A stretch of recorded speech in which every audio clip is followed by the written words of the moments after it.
objective with this is to, one, enlighten and educate, bring awareness to the table as to the different things that we could do within HubSpot.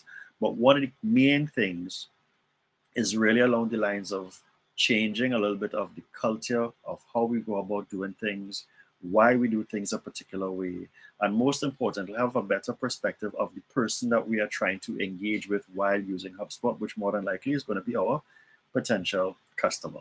All right. So in today's session, we'll be looking specifically at the student enrollment journey. However, I would need to go back because I want to just go back and just give an additional introduction to who we are here at Opatswe and our main objective, and just kind of touch on the things that we would have done from before, right? So Opatswe in itself is a local organization coming out of Trinidad and Tobago, but we provide services to the English-speaking Caribbean. We do believe that CRM, or customer relationship management, not just the software, is an undervalued approach within the English-speaking Caribbean. So our objective is really to bring that, work well towards bringing that to the table. Excuse me. The areas that we like to focus on are things along the lines of the philosophy of attract, engage, commit, and measure. So those are the four main things that we need to be doing, and we may see that coming up here today in when we're talking about the student enrollment journey. So as much as we are going to just maybe talk HubSpot, we're going to be talking about the philosophy of even getting people to come into HubSpot to be able to see them the right way. And for those who was already on the call, which is you all would already be familiar with some of those things, but now we want to talk a little bit about the philosophy. In terms of the things that we do, we cover things along the lines of sales enablement. We cover things along the lines of marketing strategies, customer success, and of course, HubSpot implementation. At any point in time, you can visit the website and you can read some of the stories from people like Gail, Kyle, Suwan, and of course, we have Charlene. That's within there as well.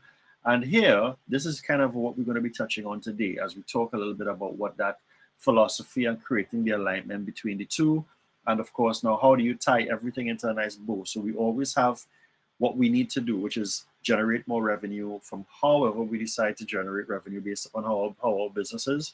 But how do we now get that generated revenue? Or how do we track all of our activities to see what we are doing well, what we are not doing so well, who would have kind of slipped through the cracks, how we can pick up on certain things. And just really and truly, what is that information telling us about the people that we are trying to serve and the activities that we are, all of these activities that we are actually exerting out. All right, within there, we are a HubSpot partner, a certified HubSpot partner. And I would like to say that we're one of the fastest growing partners. We are not the only partner in Trinidad and Tobago. There are approximately 8. However, we have 8, the remaining 7, I can't say much as to what their level of activity is, but for us, our main focus is on sales enablement and overall growth within this space. All right, these are just the other areas. Again, when you visit the site, all of this information is here that you can peruse and just have a better understanding as to how we are trying to use the philosophy of customer relationship management. Again, it's not just the software, and just trying to bring that to the table so that everyone can have a better appreciation of what CRM really means and how now do we use a tool to help us better manage those customer relationships. We've been able to do a few things. So we do have now a training program that's going to be launching in September for HubSpot for beginners. And that is actually going to touch on if it is that you're brand new to the platform, if you're using the free version, if you are using the starter version, you will be ideal to this because some of the things that we are going to be touching on are all sort of surface level bits of information, right? And even though it's still surface level, it's still valuable. So we run over 4 weeks where we will touch on the first session is going to be along the fundamentals of HubSpot, how to set up your platform properly. 2, we're going to talk a little bit about Sales Hub, talk a little bit about what your sales process is and where to put that in HubSpot. We will be talking a little bit about Marketing Hub in the 3rd week. And as we go into the last week, we talk a lot about the report. So how you take all of your activities and bring them to the fore. We also launched in July, we launched something called Better with HubSpot. And Better with HubSpot is our initial give back as it relates to resources, tips, ideas. So those of you that are currently on this, you all would have seen some of this already, but we have a lot more information, videos and everything else to share with you all, so that at any point in time, we want people to be able to, if there's a question about how to do certain things in HubSpot, it is here on our site. You can actually Google it. We're doing our best to make sure that we rank well enough so that we will show up, but the information is actually going to be here. So you can go through as to why this particular approach is important. And then apart from just looking at the video, you can actually build out and break out your steps within here as well. And lastly, this is just a little bit of a plug to say that we have also been involved. This book launched on August 9th. And we actually did 7 out of the 14. We reviewed 7 out of the 14 chapters in this book. So we do have some presence in the book. We are not co-authors. The book is actually done by Risa Gooding, who was a partner. She's a Trinidadian, but she spent a large number of years in Israel, and she was one of the largest Israeli HubSpot partners in Israel. But she's now moved across to HubSpot, so she has a full-time job to HubSpot. Kudos for her. All right, so she sold Cacao Media, and now she's full-time with HubSpot. So the last thing that she felt that she needed to do, which we were very happy to have the ability to support in, is put a book based upon all of her knowledge and years of experience with HubSpot. We were able to do a technical review, make sure everything that that is current based upon her time that's been there.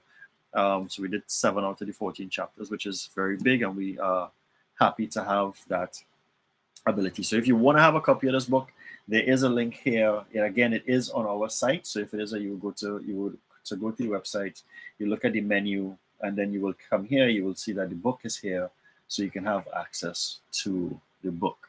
All right. So that's enough about us. All right. Now we want to talk a little bit about, this is a little bit of a recap as to what we spoke about in session 1, which was just over a month ago. So in session 1, we spoke about from lead to enrollment, inbound, and HubSpot. But we spoke a lot about what most companies want to achieve. Most companies want to achieve growth in many different ways.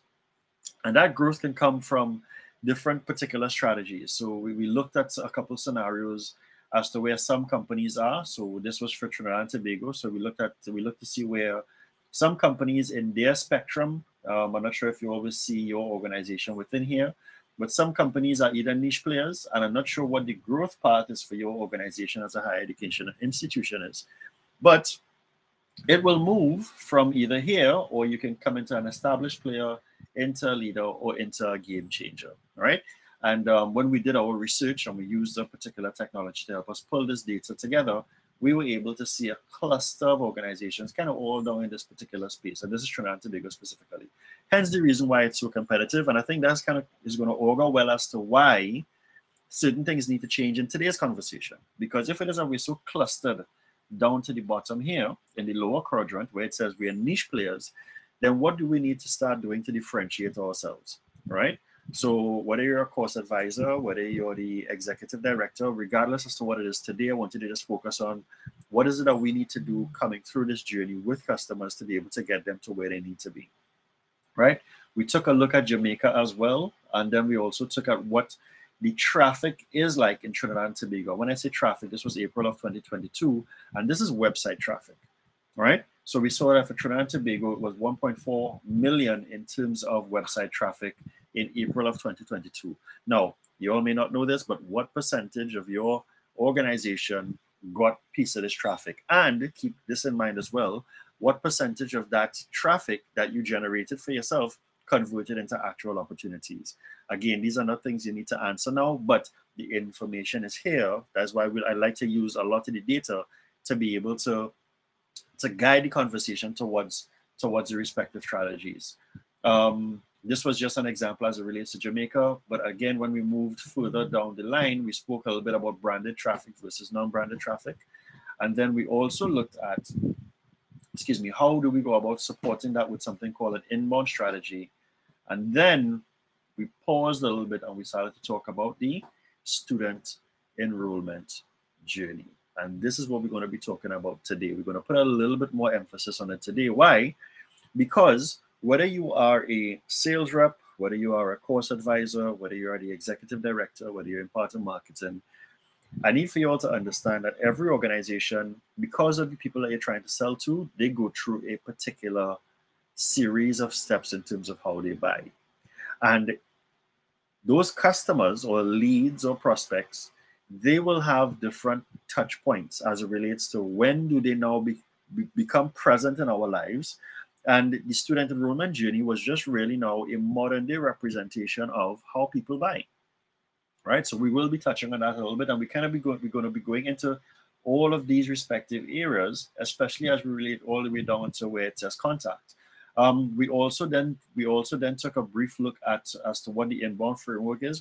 We will go into that today as well, and then we just took a brief look at what some of the student personas were, and then what some of those things looked like inside of HubSpot. So the entire journey, how many pages people visited, the programs that they looked at, and of course, what were some of the things that they are saying. And if it is that you are using forms in HubSpot, it is important that you do pay attention to what people are saying or asking based upon the forms, because it can guide your conversation. Again, this was not so much so this particular image was not so much so an image from a school, but again, if you have somebody making 2 visits on your website, and they visit 139 pages, then it means that their level of interest is extremely high, which is one benefit from within HubSpot that you don't always get, right, in other platforms. So you get to see the entire journey in the history of HubSpot before you even have the ability to have the conversation. So when is it that you do have the conversation, your conversation is a lot more structured. You get to ask customers a few things, right? So today, what we want to do is that we want to start talking about the enrollment journey. And I want to ask anyone, could anyone give me an idea as to what the student enrollment journey is? Anybody? And I know we have a small group right now, so anyone could choose to give their response. You can either type it in or you can put it as from audio.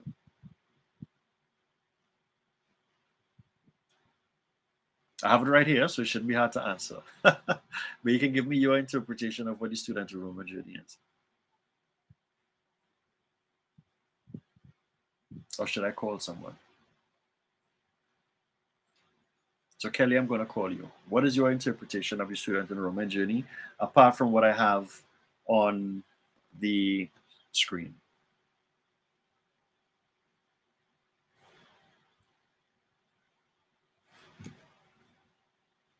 I think you're on mute. I'm not hearing you. Yes, you are on mute.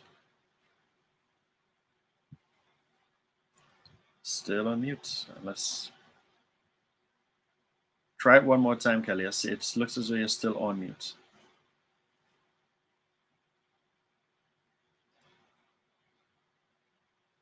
All right, what to do? Type it in for me, and I'll work with that because it looks as though we're having a challenge getting it. Oh, there we go. I'm hearing you now. We're hearing somebody now. Oh, that's Naima. I now unmute because I saw Crystal said she's unable to unmute, and I'm not sure if Kelly is experiencing the same challenge as well. Oh, Crystal. I cannot say. Well, Kelly, yeah, I'm not sure as to why. So what to do for me if that's the case, just put your comments in the chat, and we'll try to read it from there. All right, so I'll wait for a few things to, I'm now seeing Crystal's message, and well, I guess that's the same issue Kelly is having. So you can put it in the chat. So give me your interpretation of the student enrollment journey apart from what I have on the screen. Let's see that I could unmute. I can give my take. Interpretation. I'll take right. that. Sure. So the student enrollment journey starts from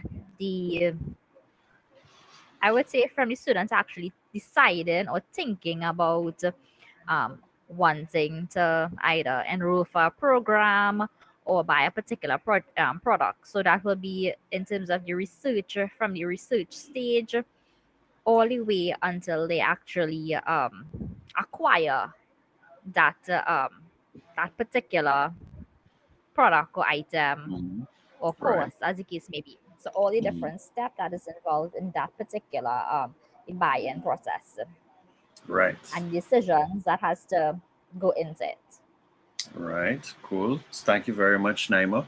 And I also have Kelly saying, the student enrollment journey is the stages that the student goes through from their first interaction or search to graduation, right? So both of you all are exactly correct. It's the entire journey. And I like the fact that that Kelly added the graduation part of it, because the alumni is also part of the organization, right? So when you have your alumni, that alumni is now a big part of as to how you want to use your alumni to generate more in terms of those additional leads. You want to use your alumni as your advocates. Remember the other day we were talking about evangelists. Evangelists showed up in HubSpot, right? So it's part of your life cycle stage. And those are different ways that you can now use your student enrollment journey to sort of trigger different activities between sales or between marketing to now move the customer from one stage to the next, right? So you guys are very correct. So the student enrollment journey is exactly that. It's a series of steps. I'm not going to read the entire thing that's on the screen.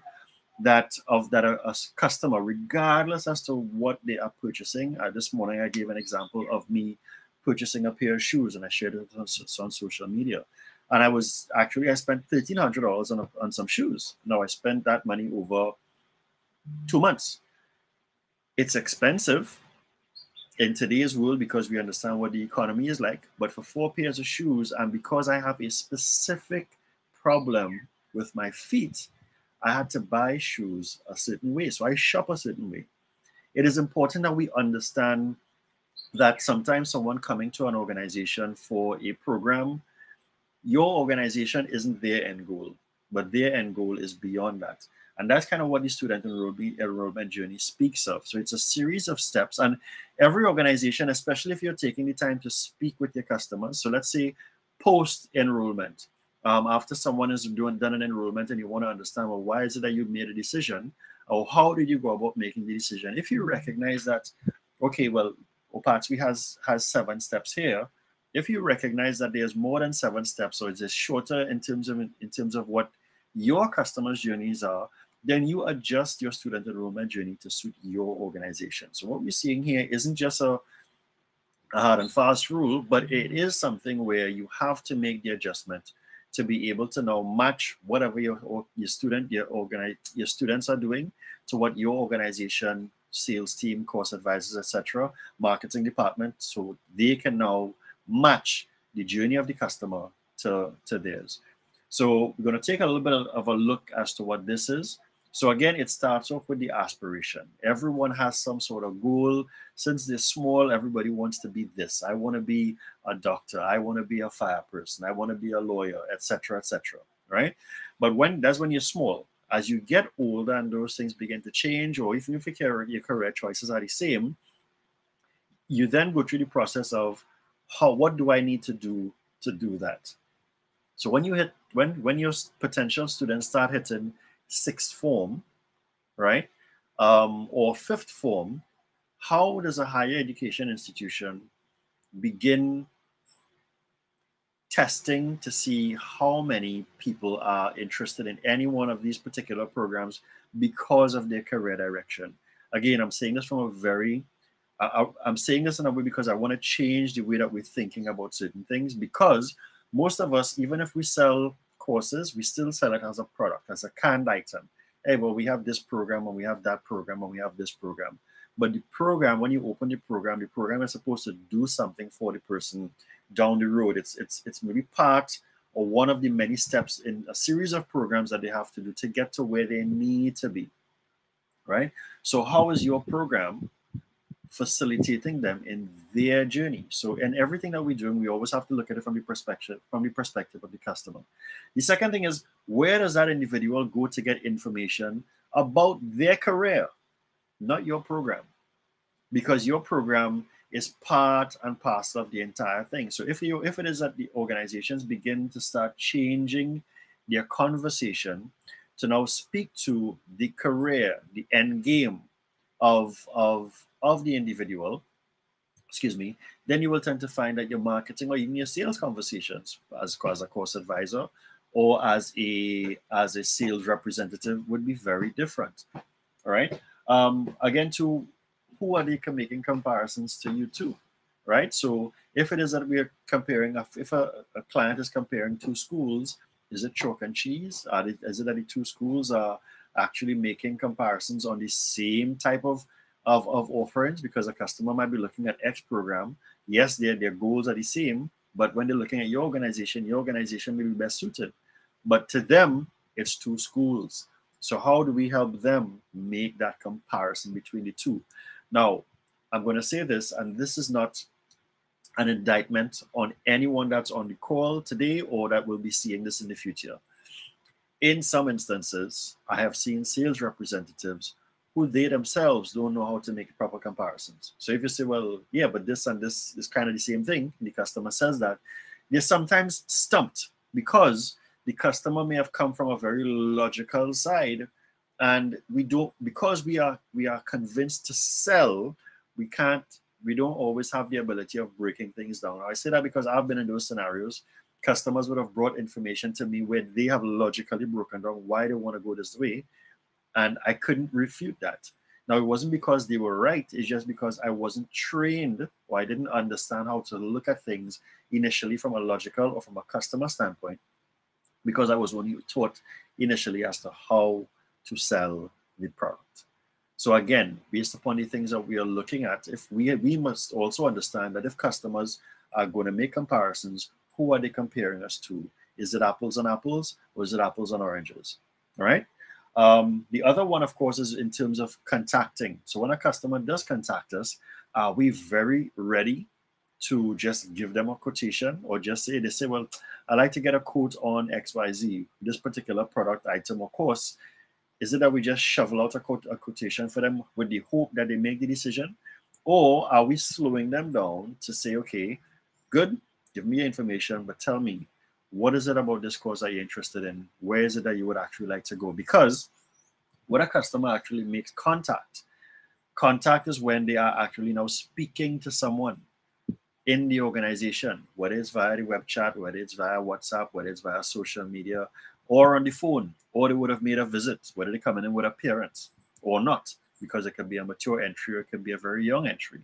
But at the end of the day, especially if it's a young entry, how many of us, I'm not saying that we don't do it, but how many of us actually ask, okay, so I'm giving you the information, but what does mommy or daddy need to hear? Or who's the person that's actually going to be paying for this? Do you have a guardian or uncle or a nephew, a granny? Somebody may be making that additional influence into it in terms of whether it's from a financial standpoint or helping them make the decision.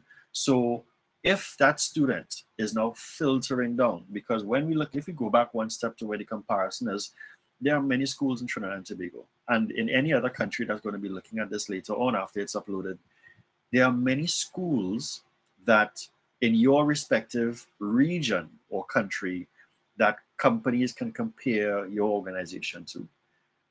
How are you now helping them make that decision? And when they do make the contact, how are you slowing things down and also identifying who are the other influencers within the organization?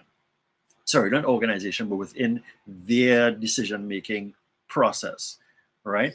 Further on to that, we go into the application phase, but an application doesn't always represent a deal or that the student is committed. It shows one step towards commitment, but an application just really represents the fact that they are okay, they're satisfied to the point of committing. But here's the thing. Sometimes an applicant might submit two applications, one to your school and one to somebody else.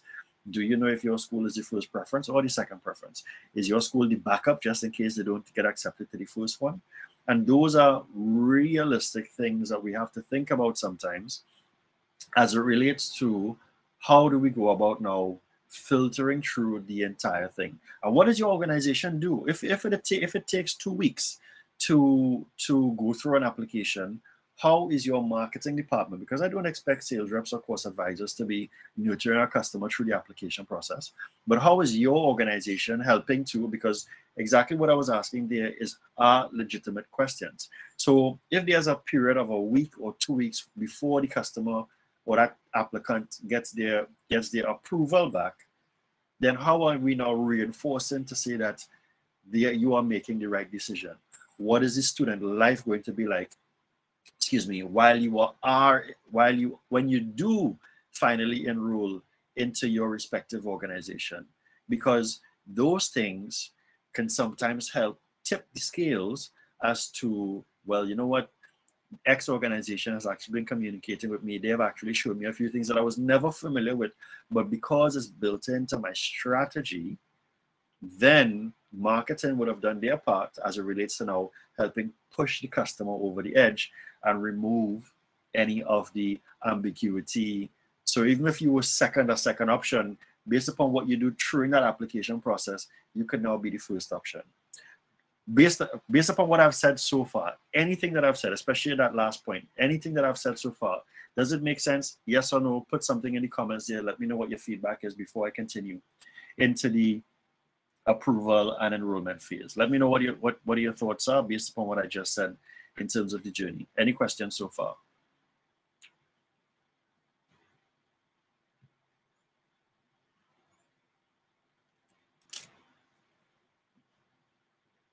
All right, none.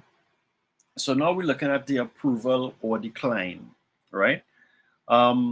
So when we're looking at the approval or the decline stages, approval or decline represents two different types of actions that an organization is supposed to be making at those stages. So what happens when someone is approved? What is the communication strategy like? Are you guys using, is your institution using videos to do something like a welcome or congratulations, you've been accepted, and then maybe using a series of videos to help now feed that experience in to now walk the person through a standard set of steps towards enrollment, especially if sometimes, and I'm not saying any of your organizations are like this, but what happens if sometimes the steps could be a little bit cumbersome? Let's say, for instance, the registration department or the admissions team, they tend to get a series of questions that keep coming up about going through that final enrollment process. Well, how are you now going to be liaising with marketing to support that towards moving towards the simplifying or making the experience of becoming a student of your respective institution easier? Because all of those things, okay, so I'll do this and you all can just drop your feedback in the chat, right? You've made a decision towards purchasing something, but getting the item has seemed more complex than buying the item.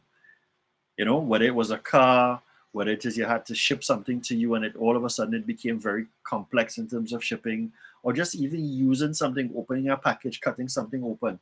Simple things like that, after purchase or after decision is made, can begin to taint a customer experience. If I had to find a scissors to cut open a package and the scissors can't seem to cut open the package because the package is so hard, then I'm already having some difficulty because I want to get to the item as quickly as possible. So once a student has been accepted, then what is that process like in terms of now making their full acceptance towards class number one, day one for them, really, really smooth, right? And on the flip side, what is that decline? Hey, sorry, you know what, you didn't make it into the process. But I have a question with that though. Should we even be visiting people, or should we even be sending stuff out to people to say that they've been declined? At which stage should I have figured this out when it comes to, and I'm just asking this to sort of test the waters. At which stage should I figure out if someone would be declined or not? Anybody?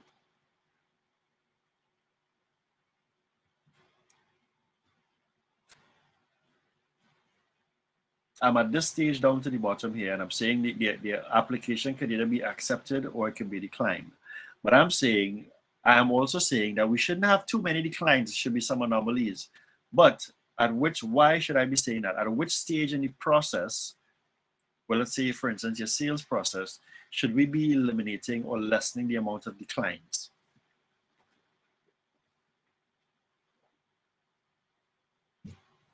Anybody who wants to take and make an attempt?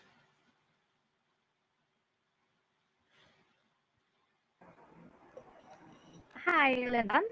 Yes. I wouldn't really see it as being a decline from my end, because based on a person inquiry in with regards to a program, based on the inquiry, if they don't meet, let's say, a certain requirements for one particular program, it's another program. So I would say the decline stage may be when the student or when the prospect actually says that, okay, they're no longer interested, but they don't want to do a program again. Or they don't want to do it, right? Yeah. So yeah, trying to figure out in terms of our student life Process, cycle, yeah, right? our process, where the decline will come in based on what we Right. offer. So when I say decline, I want to say maybe you're not good. Maybe I should reword it to say not a best fit. All right. And I agree with your point there, but that can actually happen. Who has it here? I think Kelly has it at the contact stage. So if a lead comes in from, let's say, from your marketing channels, and you have to have that initial discovery call, and you're going to make that first contact as outbound, you can now go through the process to identify certain requirements where a lead would be the best fit, so that it makes your approval ratings, quote unquote, a little bit higher. Now again, every school, every institution, every organization is different. However, understanding and qualifying those leads, even if it is that they come into you at the contact stage, or if it is that they come in through, let's say, from the initial lead stage, or even later on, you can now use that, you can now work towards always making sure that this person is always on the side to fulfilling their commitment. So lessening the opportunity for them to say that they're not interested anymore. We know things happen. However, we want to make sure that it stays, they are always on the side of where the approval is, where everyone is going to be gravitating towards. All right. The main thing now is the enrollment stage, and after they are actually enrolled, what does that enrollment process looks like? And then all the way now between enrollment, whether it's 6 months, whether it's a short course, whether it's a 12-month MBA or 18-month MBA, regardless of the life cycle, the lifetime of the program, what is that enrollment period like towards them achieving their goals?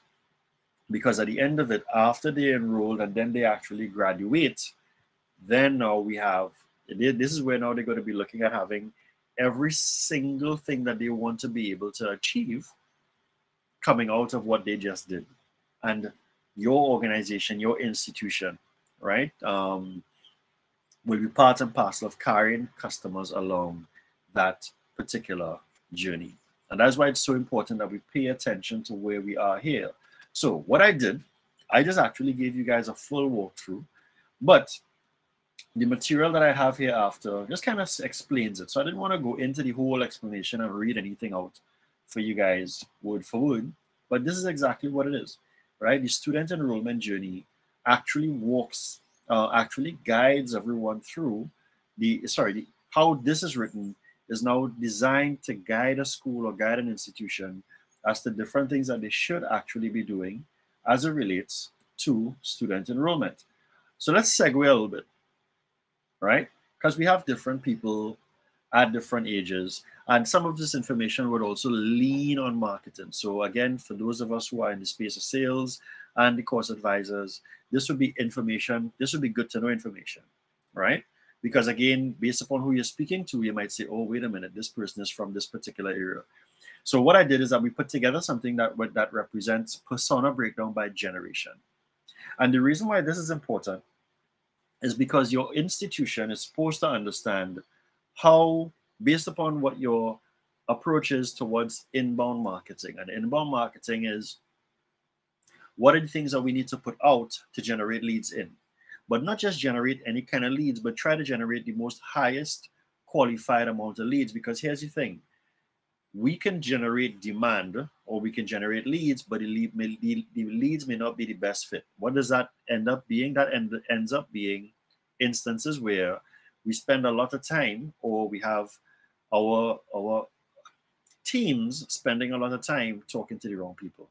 And we don't want that anymore. We want to be able to be spending a lot of time talking to people who are the best fit. So it's really on marketing's end now to not just generate content that generates leads, but generate content that begins to qualify those leads the right way by asking them particular questions or monitoring certain activities that they have within HubSpot.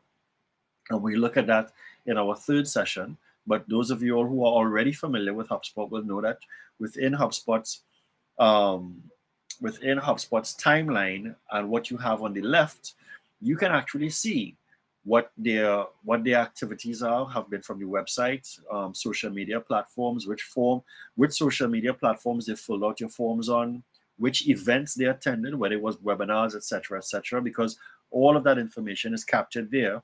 And those things help you score leads better. So some of you all may be doing one particular type of activity now, but I really wanted to, I'm sharing these things to let you all know that HubSpot can help work with you to help you understand how you can score leads better. And then also in terms of how you can qualify leads as being, I know that there's an institution here that you all use hot, cold, and warm, how you can actually now use hot leads, cold leads, and warm leads. And how do you now ask the right type of questions to put leads in those respective categories so that marketing can now take that information and work those leads based upon their temperature, quote unquote, right? So what we have here is this particular breakdown by generation. And if we look at, well, of course, we have the baby boomers in that particular era. But pay attention in terms of the channels that they do. So that, like I have personally found when I was putting this together, we have people, you see the last three lines, the last three rows. I personally feel that this is very important to an organization. So a baby boomer, based upon their age bracket, they may be a mature entry or very, very mature entry, right? But if you look at their opportunity and influence, it means that based upon who they are, they may have influence in a younger generation coming up. But also understand where their information channels are. Because I'm sure granny or granddad or some uncle may see something in the papers and they may say, hey, I know my nephew wanted to go to this particular thing. I'm seeing something here, and they pass it off to the parents. That is a channel that is very important because of where this particular demographic is. Let's look at let's look at Gen X now. So we have the time periods. And they're coming in as an experience. They're also coming in as a mature entry. They may have a certain amount of years in the job, or they may have 3 years or 2 years at a particular level. They may want to they may want to do their degree or their master's based upon where they are. And again, you all can let me know if this is making sense. I'm pretty sure that it is. All right. Excuse me. But apart from they just looking at a program for themselves, they may also have a child that is in the Gen Z space.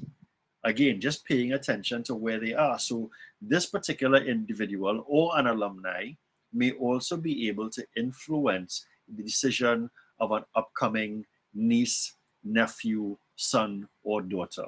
And again, pay attention to where their information channels are, because traditional media may be their thing, similar to the baby boomers, social media, LinkedIn, Facebook. And again, if you are like me, I'm not going to call my age, right? Look at the way that you all consume information. Look at the generation that you all are in, and then look at your parents. And then look at how your parents have influenced certain decisions that you have had to make, whether it's funding, whether it's taking that overarching decision or approach. But again, these things are important in terms of how your customers make decisions. And by understanding this, both, I would say in this instance, less of the course advisors, less of the sales team, but more of your marketing department, you all can have a really good appreciation as to how we can now structure some of these approaches towards closing or capturing some of these opportunities. We take a little look at Gen Y. We wouldn't go too far down because the rest of it is more kind of self-explanatory, because you would actually see a trend. But again, if it is that we look at where this person is, they are now starting an experience. And if, as a matter of fact, even if we go to Gen Z, right? So my daughter is she's a Gen Z, and I am actually influencing her. You understand? So because I am a Gen Xer, I kind of give on with my age here, folks, right? So, but at the end of the day, if I look at where my daughter is and how she consumes information and the influence I have in the school of her choice or in what decisions that she wants to make about her career, then it's important to also communicate to me as a marketer, as an institution, or when you have that conversation with me as a course advisor or as a sales rep for a higher education institution, you need to understand who you're speaking to. And this is extremely important because we're looking at it from the standpoint of the customer as well. All right. So we're just going a little bit further in terms of the acceptance or enrollment, but everything that I would have just walked through there in terms of also explaining, right? So inbound marketing, right? So inbound marketing is really, again, this is where we're going to be touching a little bit on where the marketing department has a lot of influence in now guiding the course, right, of the courses that these people want to choose on, because again, the objective for them is the career and not so the institution, because the institution can be made, you could choose, you could pick and choose, unless there's someone who's saying, no, you are going to X school, right? So inbound marketing is really now, how do we now take this information and guide our prospective students towards doing that? And I'm going to kind of flip through quickly to a couple areas. I'm not going to go through this too much, but it really now takes a different approach from traditional media, because traditional media is more outbound, it's expensive, and it's not something that you could always measure. And it flips it. So now you can take more of a traditional approach where you're looking at inbound strategies. So instead of looking at billboards, radio, and papers, again, they're all relevant, but they are expensive. You can't always track it. You are actually looking at social media. So you're using more online platforms. You're people who are looking at certain things as on search, and you're also looking at SEO. And those things are happening in your organizations right now. The good thing is that HubSpot now gives you the visibility, a little bit more visibility of that. Excuse me, whether it's web, whether it's off your website or coming through your social platforms. All right. Here's one thing that I heard recently, or a little while ago, from a marketer. Right, the marketer was saying that we get a lot of leads coming in, but we don't know what happens after it goes off to our administrative team. Well, a couple of things with that. The administrative team, they aren't always the best salesperson, because they're taught to manage or facilitate the conversation, but not really always guide a customer or a potential student towards making the best decision. So that's one of the first things I believe that needs to change, so that when it is that you're looking at interacting with a student, you're really helping this person get towards their career path. So your title and your mindset behind that title should really change from administrative to something else that goes along the lines of choosing the right course or career. The other thing is that by using HubSpot, HubSpot gives you the ability of tracking a lot of where the leads come in. So in HubSpot, we don't have the examples here, but excuse me, in HubSpot, you can track leads that are onwards. In HubSpot, you can track leads that do not have any kind of activity at all. In HubSpot, you can actually track leads that have kind of fallen off, especially leads that have opportunities in it, because you can use particular workflows to push information to the respective managers or team leaders, etc., or the deal owners or contact owners themselves, to let them know, hey, there has been no activity on these particular leads over the last 7, 14, 30, 45 days, etc.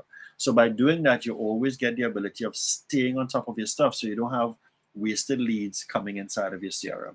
And how can now, marketing really use an approach towards balancing all of that out is by looking at something called, in terms of an inbound methodology, called attract, engage, commit, measure.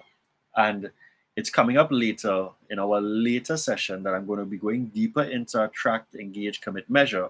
But what I'll do is that I will give you guys an idea as to what does that look like from a full inbound framework. So I'm going to skip through a few of these, and I'm going to stop on one particular slide, which is this one. All right. So if you were to match your student enrollment journey and your inbound methodology, you would recognize that this matrix, if we look at the stages to the top, aspiration, research, comparison, contact, application, acceptance, and enrollment, if we look right below that and we talk about what these 4 stages are: attract, engage, commit, measure. Attract is how we're going to go about attracting the customer. Engagement means how are we engaging the customers. This is from the course advisors or sales rep side. How do you go about getting the commitment in terms of one, qualifying them and getting the commitment, and then measuring their success. And then, from measuring the success, how do we now get these leads or these students that are now part of our alumni? How do we measure their level of satisfaction so that they can now help us attract more potential students? It's all a cycle. As much as it looks linear here, it's an ongoing, evolving thing, right? So again, as I say, I will go into the whole attract, engage, commit, measure methodology later on, but this is where we now match it to here. So your sales stages should be along the lines of blending marketing to do some attraction, all right? So even though you have your sales process that's properly mapped out, there are certain sales and marketing activities that happens that puts customers in any one of those respective buckets. And if you look just below, it's kind of outlined as to which department is responsible for what, right? And then if you have some of the sales and marketing activities. Now, I know that a lot of sales reps or course advisors or administrative personnel wouldn't be doing much social media content to talk about the school unless it's an agreed upon strategy and everybody wants to get involved in terms of the success of the organization. However, once that is not happening, then these are the things, because guess what? When people are researching certain things, they are researching based upon problems. People don't Google a school. People are actually going to Google an issue, or they're going to Google where has the best price, or they're going to Google degree programs of management in Trinidad and Tobago. And then if your school isn't coming up in that list of the query or the search from Google, then you're kind of shortchanging yourself. So these are the different things that should be happening on the respective platforms at every single stage. I realized I didn't have anything plugged in there for application, but I'll have that plugged in via the next session. And then, of course, again, remember when I was talking about the application and the acceptance and the enrollment stages? Notice that I have activities in the last 2, because those activities are extremely important in terms of how do you now start measuring customer success, customer satisfaction, so those customers can now help you generate more leads. And that, again, folks, is a very, very important part in the entire student enrollment journey process. Because if we these are things that we can actually now capture. So within HubSpot, we have the ability of using on the Service Hub side, you can actually use SurveyMonkey. So you can have SurveyMonkey integrated into HubSpot, and you can push out your customer satisfaction or student campaigns in terms of getting student feedback. All right. But also HubSpot also has a Service Hub that gives you the ability to build that in one time. And here's the interesting thing. By having that built in there, you can also run particular workflows that is going to, based upon where a student reaches in their life cycle, from customer to alumni, because you can also update your student life cycle to say that this person is actually graduating and they're part of the alumni, where HubSpot is now going to take a particular survey that you would have created and automatically push that out through a workflow. Again, you're using the CRM to be able to work for you and not just you working for it, right? And based upon that information, you use that data to create additional marketing campaigns to now generate or walk other students, right? So because that information can now be used with different people at different stages. So if people have applications that's in, but they still have 2 schools, remember, as I was saying, the strategy there can now help your institution help push that person over the edge a little bit to say, okay, I saw something, or I saw something coming to me from an email with a customer satisfaction feedback. That's exactly what I want, because social proof and creating community and commonality is a big thing in terms of how people make decisions. I'm pretty sure a lot of us would have made a decision because someone that we know or someone that we think matches us a little bit, they align the way that they went about making that decision and some of the things that they want to achieve. Because it worked for them, we decided, you know what, I saw this thing, let me go and try it out. It happens all the times in simple things like movies. I'm pretty sure it also happens with other major things like decisions as to which schools people actually go to, because people are always asking, what was the experience like? And this is why it's so important to be able to build something like this within a framework like this, within your CRM. A lot of it will be that this middle section here is all activities, but the top section would now be what can actually go into HubSpot. And if it is that you're using HubSpot, it's Marketing Hub, you can create your blogs, you can create your email marketing campaigns, you can create, you can connect HubSpot to your blog if it is that you have your own blog already, so that HubSpot can actually now, based upon pages that people visit in on your website, and they would have, let's say, for instance, subscribed, you can actually build a series of blogs and or sequences in such a way that HubSpot will now feed information to these folks through automation, or you can do it manually because you have the data.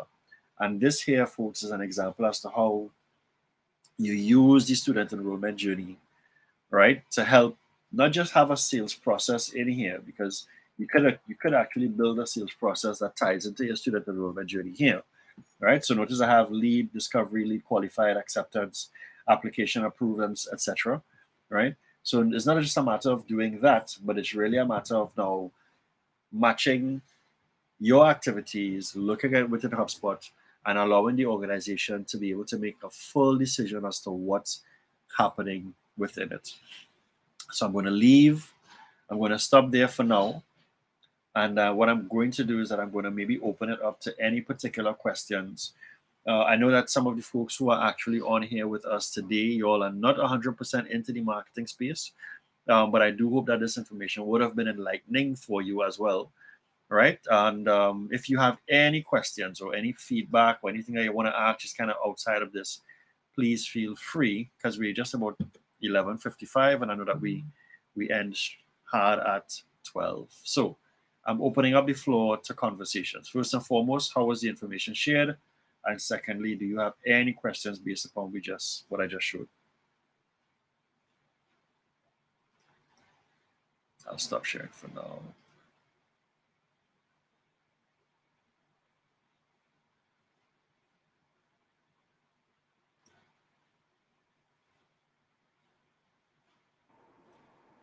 No one? Hi, London. Naima, I'm pretty sure it's you. Yeah. Yep. I'm Yes. taking the opportunity to unmute as I could speak. Right. A quick question. Sure. Well, based on all the information that was shared, it was very informative. Some of the stuff that we would have been privy to already, but it's like a reminder for us. And of course, the new information that was shared was appreciated. Right. Question with regards to the activity, you made mention that you can actually, I'm not sure if it's a filter, but how you can see when a prospect has not, there is no activity on that particular person. How you capture that So information? when something has not happened, Yeah, like if you have like a few leads that there is no activity on that particular person, so you can make sure and you can kind of reach out to them. right. So in HubSpot, you can go to, so when you're on the contacts page, there's some options there that there's one that says date created. There's one right next to it that's called last activity. If you click on that drop down, you can actually choose the period. It will give you 7, 14, 30, 60, 90 days, that type of thing, and you can choose the period. And HubSpot will bring up last activity So anybody who hasn't had any activity within the last 7, 14, 30, 60, 90 days, by you just choosing that, without Right. even having to go into the way that I showed you on how to create filters, that would Right. just give you a quick snapshot as to people you could follow up on, right? And it could go two ways, right? Because you may have done your part to reach out to them, send them the information, etc., etc. Remember, you have other people that you're dealing with as well. Let's say you Right. didn't, let's say you forgot to set a task as a follow-up.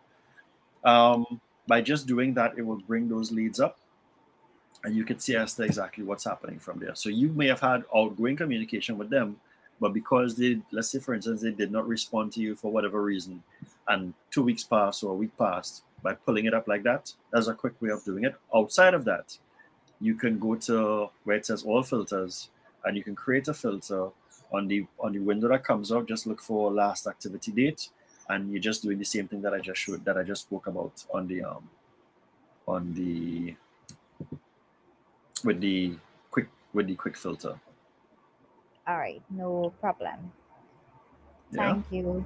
you're welcome. Anybody else? I'm seeing somebody typing something here. Very informative presentation. Good points on the persona by generation. Yeah, that's a big one. Yeah, understanding those generations are extremely, extremely important. And I create a lot of these things because, so I may not be doing a bio persona session for the HubSpot user group. However, I create a lot of personas because I have a lot of friends in similar spaces. So apart from myself and my daughter and her mother, one of the personas that I created is the three of us, right? How we went about making a decision, or guiding Solange towards making a decision to a school. The other one that I have is the Toussaint family. Again, they have 4 kids. One boy he's getting very close to university or a higher education school. So what are the things that parent, those 2 parents in that particular household, what are they looking at doing for how they want to help their son Giovanni, right? The other one is another friend of mine. She's a single mother. Again, is something to consider, right? And the young boy, he's interested in entrepreneurship, so he might want to do business studies. He's coming out of Trinity College, I believe. But again, it's real scenarios. It's not any makeup thing. And you all have them. Those are your neighbors, your friends. Just think about where some of those people are and be open to speaking with them. And apart from you all doing it, marketing should also do it, right? Just have those real, down-to-earth, practical conversations, and they will give the truth as to, wait, okay, this is what we need to be paying attention to. And then all of the other people that's involved, and where they get their information, and how they can influence a decision. Yeah. So folks, it is 12:01. This concludes from lead to enrollment part 2. Part 3 is going to be in a month from now. So it's not going to be next month in September, but it's actually going to be October. And then we're going to have one in November to really wrap up 4 for the year. So we're going to kind of do those back to back in October and November to make sure that we have all 4 sessions. But I do appreciate your time, gaining of the knowledge. The CTAL team, thanks again for joining in. And this recording is going to be uploaded and shared with you all within 24 to 48 hours, so that you all would have access. Feel free to share it around with your colleagues from there. All right, guys, take care. Have a great afternoon. Enjoy your lunch, and happy closing on some of those opportunities.